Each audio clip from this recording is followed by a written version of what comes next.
Hi అండి, welcome to my channel. మనకి ఎన్నో నోములు, పూజలు, వ్రతాలు అయితే ఉన్నాయి కదండి. అలాంటి వ్రతాలలో మంగళగౌరి వ్రతం ఒకటండి. ఈ మంగళగౌరి వ్రతం శ్రావణ మాసంలో వచ్చే మంగళవారాల్లో చేస్తారు. అందుకే దాన్ని శ్రావణ మంగళగౌరి నోము అని కూడా పిలుస్తారండి. ఈరోజు వీడియోలో ఈ పూజ ఎలా చేసుకోవాలి, ఒకవేళ ఆనవాయితీ లేని వారు ఈ పూజ చేసుకోవచ్చా, ఒకవేళ చేసుకోవాలనుకునే వాళ్ళు ఎలా చేసుకోవాలి, ఈ పూజని అనే అన్ని విషయాలు నేను ఈ వీడియోలో అయితే తెలియజేస్తాను అండి. ఈ వీడియోలో ఆనవాయితీ లేని వారు ఎలా చేసుకోవాలి అనేది తెలియజేస్తా అండి. మాంగళ్యానికి ఆది దేవత గౌరీదేవి. అయితే ఈ గౌరీదేవిని శ్రావణ మాసంలో ప్రతి మంగళవారం కూడా కొత్తగా పెళ్ళైన స్త్రీలు భక్తి శ్రద్ధలతో ఆరాధిస్తారండి. కొత్తగా పెళ్ళైన స్త్రీలు తమ మాంగళ్యాన్ని 10 కాలాల పాటు పచ్చ కాపాడమని కోరుతూ ఈ వ్రతాన్ని అయితే 5 సంవత్సరాలు అయితే చేస్తారండి. ఆచారం ఉన్నవాళ్ళు ఈ విధంగా చేస్తారు. అయితే పూజకి చాలా నియమాలు అయితే ఉన్నాయండి ఈ వ్రతాన్ని ఆచరించడానికి. ఆచారం లేని వారు అమ్మవారి పూజ చేయవచ్చా అనే సందేహం అయితే ఉండొచ్చు. ఈ పూజని ఆచారం ఉన్నవాళ్ళు లేనివారు ఎవరైనా సరే ఈ శ్రావణ మాసంలో గౌరీదేవి అమ్మవారిని పూజించుకోవచ్చండి. ఆ అమ్మవారిని పూజించడం వల్ల సౌభాగ్యమే కాదండి, సంతానం, అష్టైశ్వర్యాలను అమ్మవారు ప్రసాదిస్తుందండి. శ్రావణ మాసంలో తెల్లవారుజామున నిద్రలేచి తలస్నానం చేసి ఇంటిని అంతటిని శుభ్రం చేసుకోవాలి. ఇంటికి లక్ష్మీ కళ వచ్చేటట్టు మామిడి తోరణాలతో అలంకరించుకోవాలండి. గడపకి పసుపు కుంకుమ బొట్లు పెట్టుకొని అందంగా అలంకరించుకోవాలి. ఇంకా ఈ అమ్మవారి పూజని మనం పూజా మందిరాలైనా చేసుకోవచ్చు, లేదా సపరేట్గా పీఠాన్ని ఏర్పాటు చేసుకొని చేసుకోవచ్చు అండి. నేను ఇక్కడ సపరేట్గా పీఠాన్ని ఏర్పాటు చేసుకొని అయితే పూజ చేసుకుంటున్నాను. పీట పైన పసుపు రాసుకొని ముగ్గు అనేది వేసుకొని దానిపైన పసుపు కుంకుమ చల్లుకొని మనం ఒక వస్త్రాన్ని అయితే పరుచుకోవాలండి. దానిపైన మళ్ళీ కొంచెం పసుపు కుంకుమ అక్షింతలు అనేది చల్లుకొని అమ్మవారి చిత్రపటాన్ని అయితే పెట్టుకోవాలి. నేను ఇక్కడ లలితాదేవి పటాన్ని అయితే పెట్టుకొని పూజ చేసుకుంటున్నాను అండి. ఒకవేళ మీ దగ్గర లలితాదేవి చిత్రపటం లేకపోతే శివుడు పార్వతి ఉన్న చిత్రపటం కానీ లేదా గౌరీదేవి ఉన్న పటం కానీ పెట్టుకొని పూజ అయితే చేసుకోవచ్చు. అమ్మవారిని చక్కగా అలంకరణ అయితే చేసుకోవాలండి. అమ్మవారికి ఎర్రటి పుష్పాలన్నా తెల్లటి పుష్పాలన్నా అంటే చాలా ఇష్టం అండి. మీ దగ్గర అవి అందుబాటులో ఉంటే వాటితో అలంకరించుకోండి చక్కగా. లేకపోతే మీకు ఏవి అందుబాటులో ఉంటే అవి వాటితో అలంకరించుకోండి అమ్మవారిని. ముందుగా మనం గణపతిని అయితే పూజించుకోవాలండి. మనం ఇక్కడ పసుపుతో చేసుకున్న గణపతినైనా పెట్టుకొని పూజ అయితే చేసుకోవచ్చు, లేదా మీ దగ్గర విగ్రహం ఉన్న విగ్రహాన్ని అయినా పెట్టుకొని పూజ అయితే చేసుకోవచ్చండి.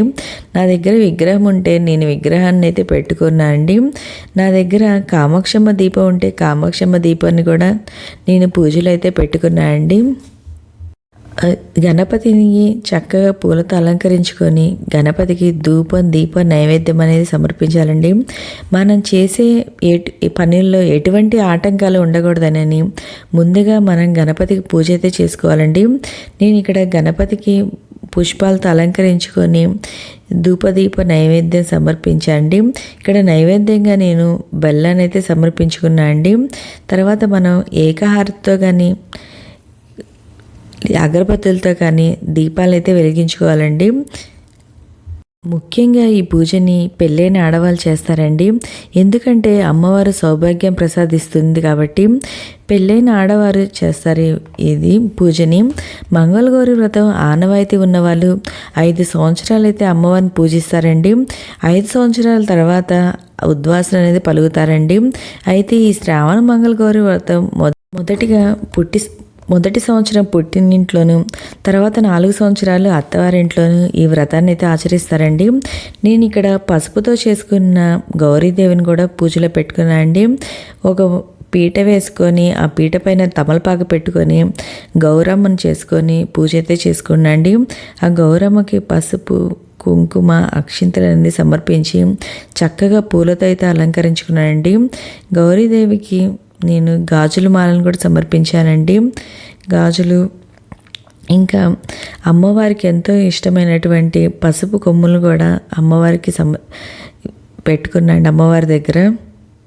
ఈ వ్రతం ఆచరించే వాళ్ళైతే కంపల్సరీగా తోరాలైతే కట్టుకోవాలండి.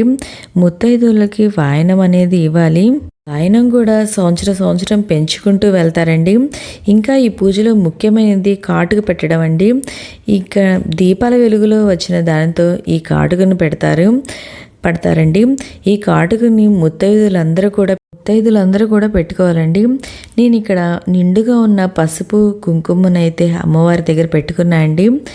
అమ్మవారికి గాజుల మాల అనేది ఇచ్చి పసుపు కొమ్ములతో చక్కగా అలంకరణ అనేది చేసుకున్నానండి.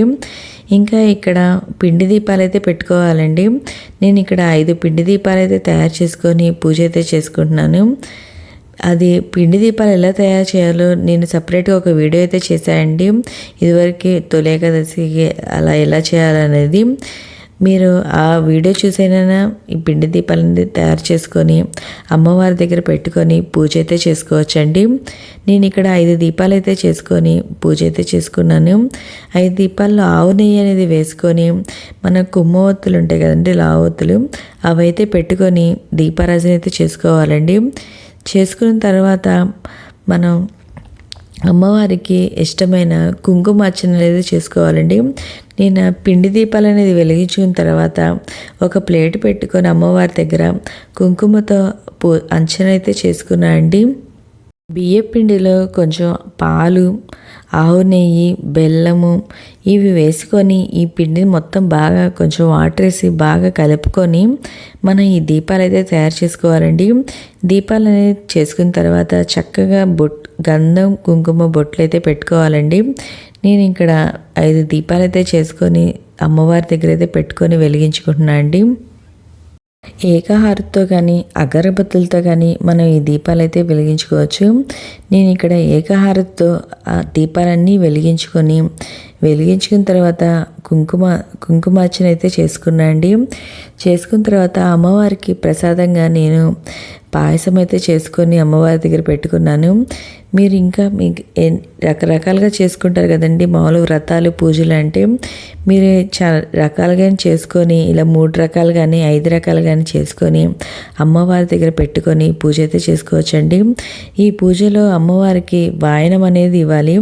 వాయనం అనేది ఏంటంటే మన స్తోమతను బట్టి, అంటే బ్లౌజ్ పీసు తాంబూలం పెట్టైనా ఇవ్వచ్చు, లేదా చీర తాంబూలం పెట్టుకొనైనా మన అమ్మవారికి వాయనం అనేది ఇవ్వాలండి. తర్వాత ఈ పూజ అంతా అయిపోయాక ముత్తైదులకి మీరు పిలిచి వాయనం ఇవ్వాలనుకుంటే ఇచ్చుకోవచ్చండి, లేకపోతే లేదు. కానీ ఈ నోము అనేది చేసుకునే వాళ్ళైతే ఖచ్చితంగా వాయనం అనేది ఇవ్వాలండి. మామూలు పూజ చేసుకునే వాళ్ళైతే ఇవ్వనవసరం లేదు. మీరు ఇవ్వాలనుకుంటే ఇవ్వవచ్చు, లేకపోతే లేదండి, మీ ఇష్టం అది. పూజ అనేది అయిపోయిన తర్వాత అమ్మవారికి కర్పూర హారతి అనేది సమర్పించాలండి.